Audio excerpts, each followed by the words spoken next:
and math has been flat. It hasn't improved one bit. It's right where it was when they started. The only change has been science, and those scores went down. Well, Gary, and I don't know if you mentioned why we're even on this topic today, but I think it's a classic example of government out of control, no one looking at it to see whether it's efficient or effective.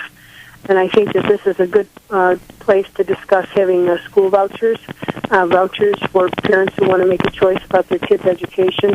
And in doing so, I think that increases the competition in the public schools. And then we talk about excellence, and we're talking about striving for excellence, which is what I think we lose when the public schools are the only choice parents have.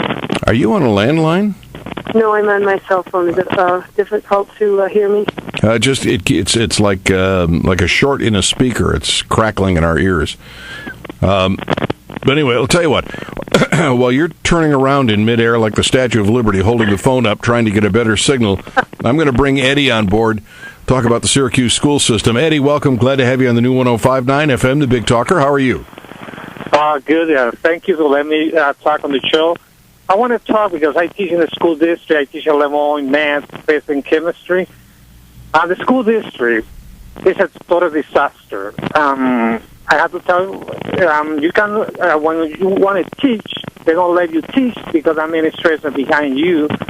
Follow, the agenda, the stupid agenda they have. In reality, they don't want to teach. Just keep students over there, babysit. It's a total disaster. I think they're going to fire the 75% of employees because it's a waste of time in all departments. I'm trying to get another job. That's the reason I'm teaching in Lemoyne. You're teaching what? I teach in Lemoyne, too, in Lemoyne College. I'm a college professor in Lemoyne College, to teach math, physics.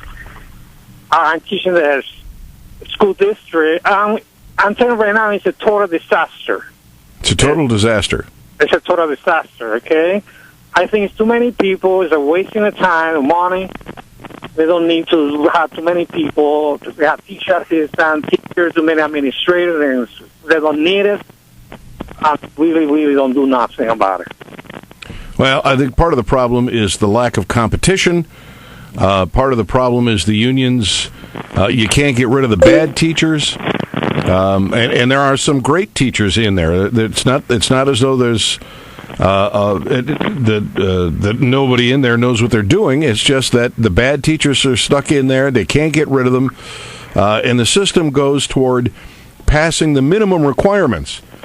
And in the private schools, you want to just give them the best education you can. State schools, you just want to make sure you pass that test at the end of the year so that you can say you've met the minimum standards. And that's where I think they fall. Eddie, I appreciate the call. Good luck to you, and thanks for being on the new 105.9 FM, the Big Talker. Anne-Marie Burkle is our guest, running against the cowardly Congressman Dan Maffei. And you know what? If since you're listening, and I am, of course, speaking to Dan Maffei's people, why don't you tell the cowardly congressman, instead of quoting my show, come on the show and defend yourself? If you're so sure that you're right, come on, bring it on. And Gary, that's just a great point, because I am so hoping that the congressman will agree to as many debates as we can have, because that's what the people in the 25th district deserve. They deserve an open and frank discussion about all of the issues, and so I will be aggressive, and I hope that the congressman will agree to a whole series of debates. People can understand the difference in the two of us. I'll make the same offer to him that I made for Rick Guy in his race. If the cowardly congressman wants to bring in somebody to co-host the debate so that he has an advocate on his side, I'm willing to do that. You can't get more fair than that. I'm willing to share the co-hosting duties in the debate on both sides. So, bring it on. Give it your best shot. 425-1059. I read your response to Dan Maffei's vote on the funding for the military. And I have to tell you, in 15 or 20 years of talk radio, I have never, to the best of my knowledge, heard somebody running for office say, you know, to be honest with you, I really have to look this over and make sure that I got it right. And essentially, that's what you said about the war in Afghanistan. You stood foursquare for supporting the troops, making sure they have what they need, making sure they get paid, making sure that the Vietnam vets who were exposed to Agent Orange are taken care of. You stood foursquare behind them. In Afghanistan, you said, well, you got to take a better look at that. You got to understand, because it is. I'm not even sure where I stand on it. It's such a complicated issue, and no one even knows what victory in Afghanistan would look like.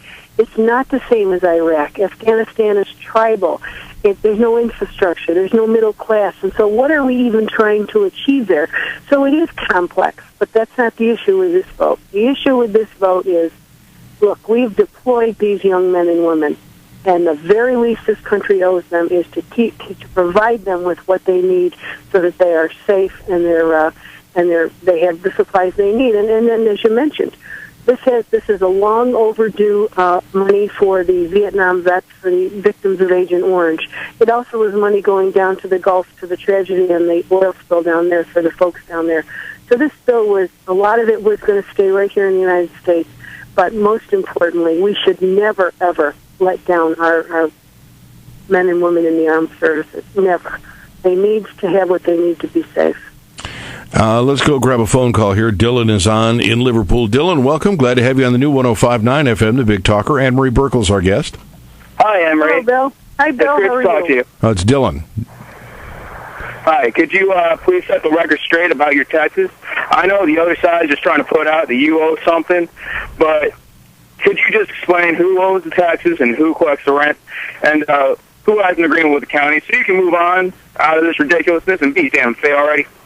Thanks, Bill. Thank you. My opponent, instead of defending his votes on the various issues, is throwing a red herring. And I have a piece of commercial property, Gary. I don't know if you've heard any of this, but a couple of my tenants were unable to pay their property taxes. We have what's called a triple net lease with the tenants. They are responsible for their taxes and common area charges. And because they were unable to pay their property taxes, I went to the county and I said, rather than me evicting these tenants and putting them out of business, can we set up a payment plan? And so the county has a wonderful, you can make a payment arrangement, and so I pay the county what my tenants pay me, and it's a monthly agreement so that they can become current on their taxes.